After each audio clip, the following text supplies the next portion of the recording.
Well, there's a little sign of China budging for now. Foreign Ministry spokesperson earlier saying, I quote, China firmly opposes and never accepts such hegemonic and bullying acts. If the US truly wants to resolve issues through dialogue and negotiation, they should show an attitude based on equality, respect and mutual benefit. Meanwhile, the State Council, which is the government or the cabinet here in China, they also just released a white paper reiterating their stance on the US-China trade relationship. It's a text that overall demands a little bit of respect from the US when it comes to negotiation. And in it, they didn't really use any words that were unusually or particularly bombastic or insulting, as we have been able to see coming out of Washington. I'm referring to J.D. Vance's comments speaking about so-called Chinese peasants.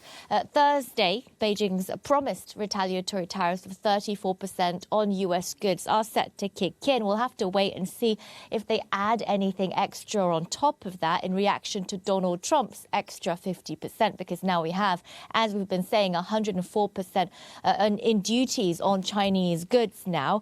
Chinese state media here have dangled some potential options for retaliatory measures quite publicly. Some of the suggestions, for example, include suspending fentanyl corporation, more tariffs on U.S. agricultural products, particularly poultry, and also the banning of U.S. movies.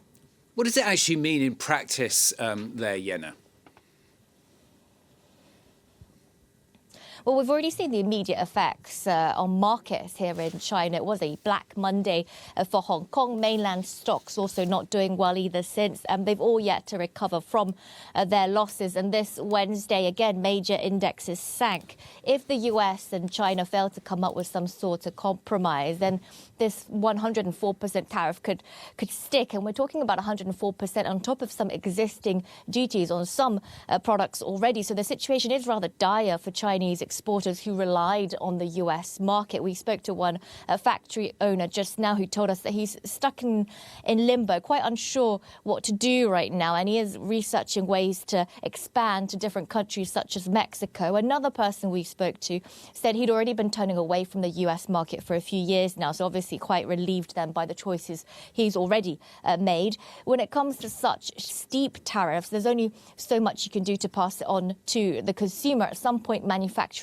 too might have to absorb some of this or face a drop in sales. China has, though, in recent years been reaching out to new markets quite aggressively, particularly in Southeast Asia, Africa and the Middle East. They've been encouraging their businesses to forge new relations there, diversifying away from the US, because for China, the US had become an unreliable trade partner since the first Trump presidency. All of this does mean that Beijing has somewhat been prepared for round two of the trade war. This time, though, the scale and the scope is different. Plus, China's economic situation really not in good shape right now. So we'll have to find ways to deal with all of its overcapacity.